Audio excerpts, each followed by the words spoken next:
5-6 dilations. I can identify and create dilations.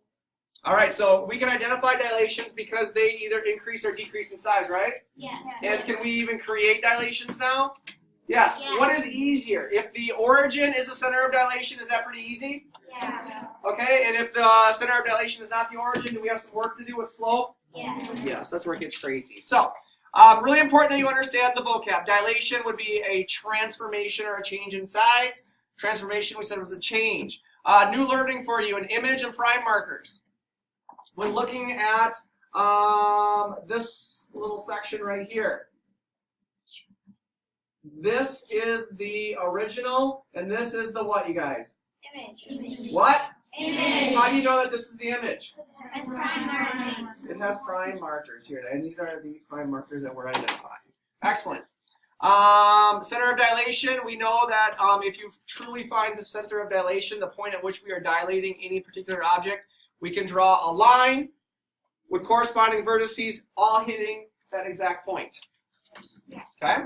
And then obviously you know what vertices are. We take a quick little detour, scale factor. If you want to make something bigger, you multiply that shape by a scale factor of More than 1. more than. If you want to make it smaller, you multiply by a scale factor Less than 1. less than 1. Okay, and we determine scale factor in this shape right here. This is just our example. We determine the scale factor going from big to little as being 1500ths, right? Yeah. Because we took a similar side of 14 and a similar side of 2.1, or a similar side of 10 and a similar side of 1.5, and we did the math. And we knew we were going from big to small, so we knew our number had to be less than 1. everybody, less than 1. So in order to get a number less than 1, we took this corresponding side and divided it by that corresponding side. Or we took this corresponding side and divided it by that corresponding side. No matter which one you used, you got an answer of 1500ths, right?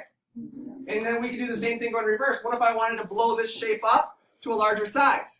Could I do the same? Yeah. Except for now we'd be taking 10 and dividing it by 1.5 and so on and so forth. You got it? Yes. Okay, number 9 you can look at on your own. Moving on. Number 10, to find the center of dilation. We talked about that. Here's an example of, the center of dilation. Here is point A, here is A prime.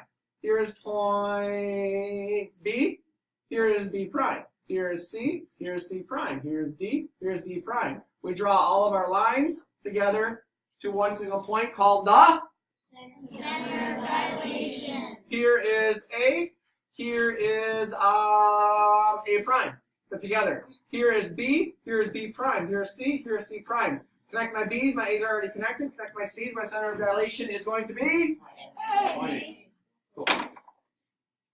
Moving on down then here to our graphs. Next page. What is the center of dilation in a shape like this? What do you suppose the center of dilation is going to be? All we did was we multiplied by a scale factor of 2 to get new vertices here, yes or no? So when we do that, we know the center of dilation is, okay, this is something we didn't, this is my fault, we didn't do a very good job of talking about it, but the center of dilation in this case is 0, which means that we can multiply by our scale factor of the given shape. Yes, no? Okay, we got a little trickier over here. Whoa, it got a lot trickier, didn't it? Yeah.